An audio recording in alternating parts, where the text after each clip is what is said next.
శ్రీ గురుభ్యో నమ. భగవద్గీత ఆత్మ సంయమ యోగం 6వ అధ్యాయమునందు ఈవేళ మనం 36వ శ్లోకాన్ని పరిశీలన చేసుకుందాం. అసంశయతాత్మనా యోగో దుష్ప్రాపయితి మే మతిః వస్యాత్మనా తు యతత శక్యో వాప్తుముపాయతః.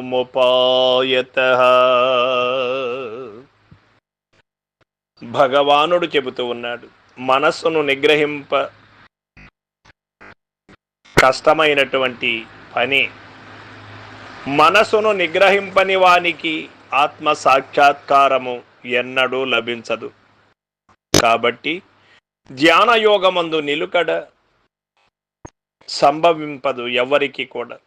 అది నిగ్రహించిన వానికి, మనసును నిగ్రహించిన వానికి ఆత్మైక్యము సాధ్యపడును అర్జున అని భగవానుడి చిట తెలియజేయుచున్నాడు. ఇంద్రియములను నిగ్రహించవలెను అనినా అవి పట్టు తప్పి విచ్చలవిడిగా విషయారణ్యములందు సంచరించుతున్నంత వరకు మోక్షమును గూర్చిన వార్తయి ఉండదు.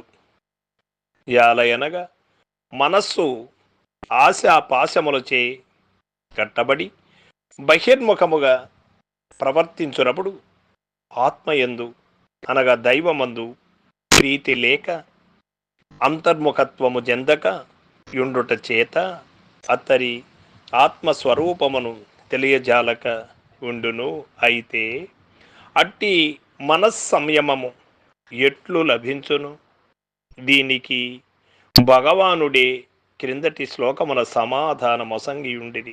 అభ్యాసము వైరాగ్యమును రెండింటిని ఆశ్రయించినచో మనస్సు స్వాధీనపడగలదు అని. ప్రయత్నం అత్యావశ్యకము అనియు మనకు తెలియచున్నది. ప్రయత్నశీలునకి యోగమబ్బును గాని సోమరులకు కాదనియు స్పష్టపరిచినట్లయినది. సోమరి అకర్మణ్యుడు, అలసుడు, ఏ రంగమునను వృద్ధికి రాలేడు.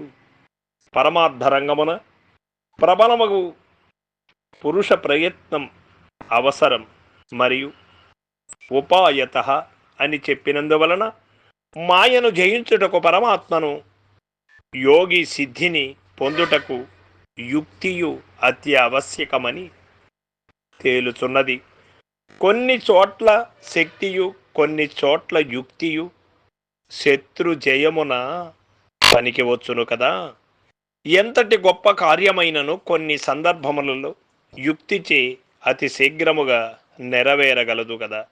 అట్టి యుక్తులను, ఉపాయములను ముముక్షువు ఎన్నిటినో ఊహించుకొని వాని చేతను మరి ఇతరములకు అనేక మార్గముల చేతను ఎట్లయినను భగవత్ సాక్షాత్కారమును బడయవలెను.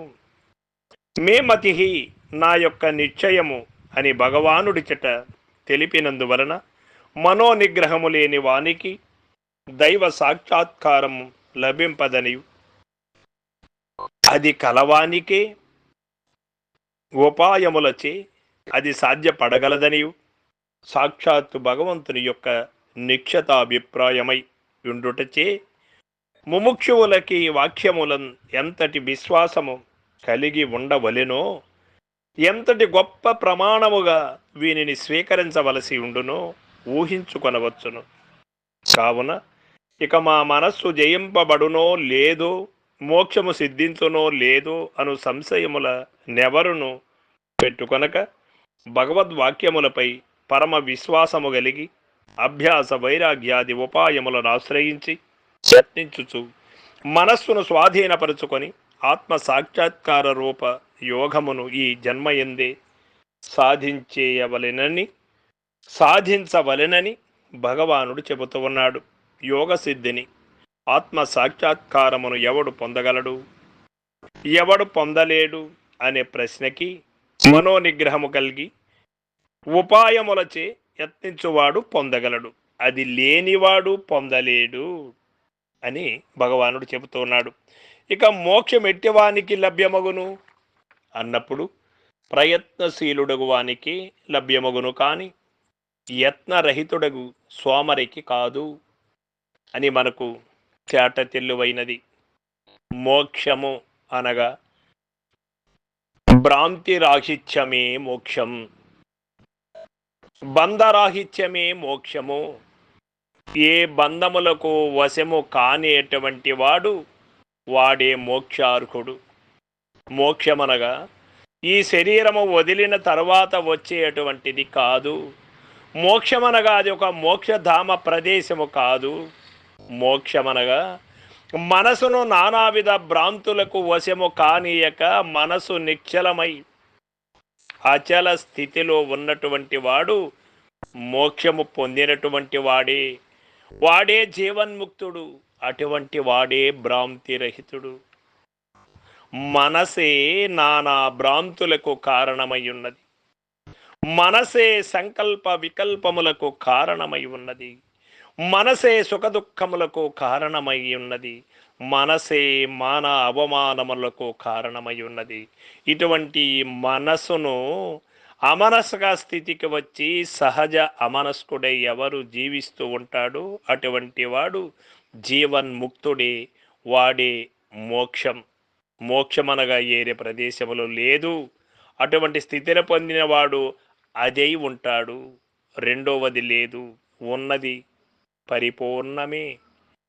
ఈ భ్రాంతి చేత లేనిది ఉన్నట్టుగా తోయబడుతూ ఉన్నదే కానీ లేనిది లేదు అని తెలుసుకున్నటువంటి వాడే ఆత్మను తెలుసుకున్నటువంటి వాడు.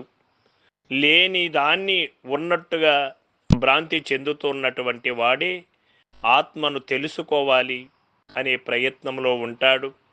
తెలుసుకున్నటువంటి వాడు ఆత్మే ఇన్నిటికీ కారణమై ఉన్నది. అదే లేనప్పుడు ఏమీ లేదు, ఉన్నది పరిపూర్ణమే అనే సత్యాన్ని గ్రహిస్తాడు. సర్వం సద్గురు పాదార్పణమస్తు. జై